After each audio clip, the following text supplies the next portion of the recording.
In September 2016, the fourth Netanyahu government was facing its first coalition crisis, with the ultra-orthodox fuming over railroad maintenance work conducted on the Sabbath. A series of polls released at the time caused grave concern to the Likud, and especially to Prime Minister Benjamin Netanyahu. They showed that Netanyahu's orders to halt maintenance work on the Sabbath caused the Likud to lose precious seats, while Yair Lapid's Yesh Atid was soaring at their expense. If elections had been held then, Yesh Atid would have emerged as the country's largest party. The maintenance work caused widespread train disruptions on Sunday mornings. Images of soldiers unable to get back from their furloughs flooded the media, causing considerable unrest among the Likud base. Realizing how damaging this could be to him, Netanyahu came up with a compromise, which placated the ultra-orthodox parties, while allowing for work on the railroads to continue on the Sabbath. No one knows the heart of the Likud base better than Netanyahu. He is certainly aware that most of his supporters are traditional in their religious observance, but they also despise religious coercion. Most of all, they make use of supermarkets and entertainment places on the Sabbath. These are people who recite the Kiddush over wine to usher in the Sabbath and, unlike the Orthodox Jews, then turn on the TV before going out for a Friday night on the town or drive to the beach on Sabbath morning. Even those who are religiously observant oppose religious coercion, especially by the ultra-Orthodox. A poll conducted in November 2017 by the non-profit Hiddush for Religious Freedom and Equality, following another railroad work coalition crisis, found that the absolute majority of Israelis supports maintenance work on the Sabbath. This majority included those who describe themselves as traditional. The poll also found that some 65% of Likud voters supported the continuation of this maintenance work on the Sabbath. These findings explained the unrest in the Likud in the past few weeks over attempts to ensure that the Knesset passes the supermarket law. On the other hand, the law would be a major achievement for the chairman of the ultra-Orthodox Shas Party, Interior Minister Aryeh Deri, with his voter base. It would grant him the authority as Interior Minister to forbid the opening of supermarkets on the Sabbath, despite contradicting municipal regulations. Netanyahu is well aware of the potential damage that this law could cause the Likud.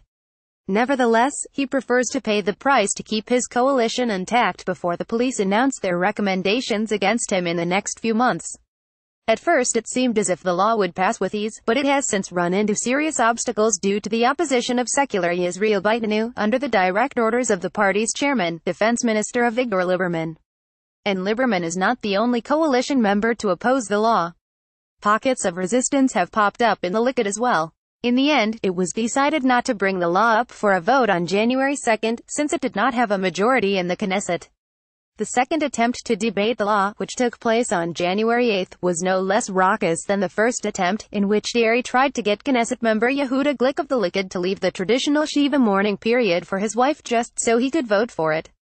Resentment of the law within the Likud gained momentum, when senior members of the party, including Knesset members and ministers, were inundated with furious WhatsApp messages from Likud heads of local authorities, who claimed that the supermarket law would be a serious economic blow to their cities and violate the municipal status quo.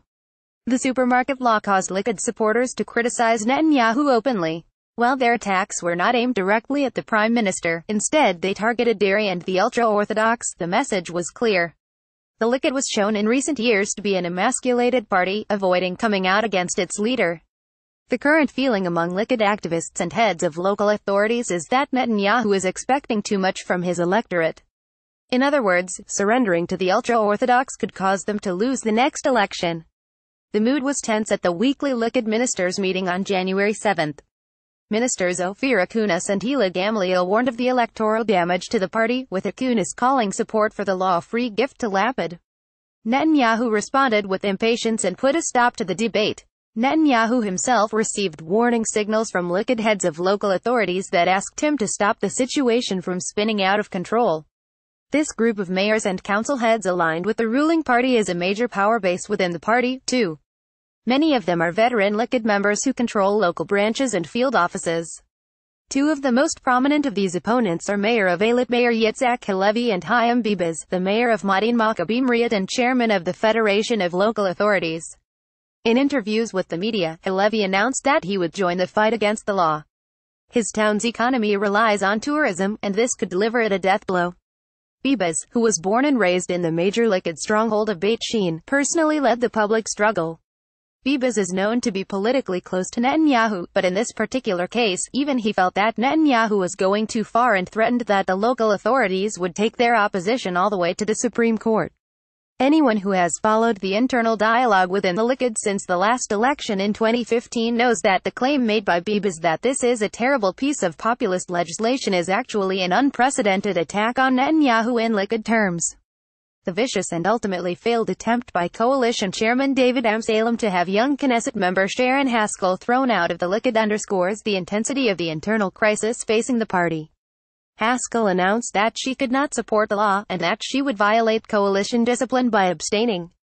Even the argument that the coalition might not garner the necessary majority failed to persuade her. She held her ground and continued with her revolt despite the pressure by Amsellem and Netanyahu. By doing so, not only did she break through the barrier of anonymity in the media and win herself public attention, her fight also positioned her at center stage within the Likud, which will likely help her in the next round of primaries for the party's Knesset list. The fact that Amsellem has been attacking her, most likely with Netanyahu's support, has made her a hero of the Likud's WhatsApp groups.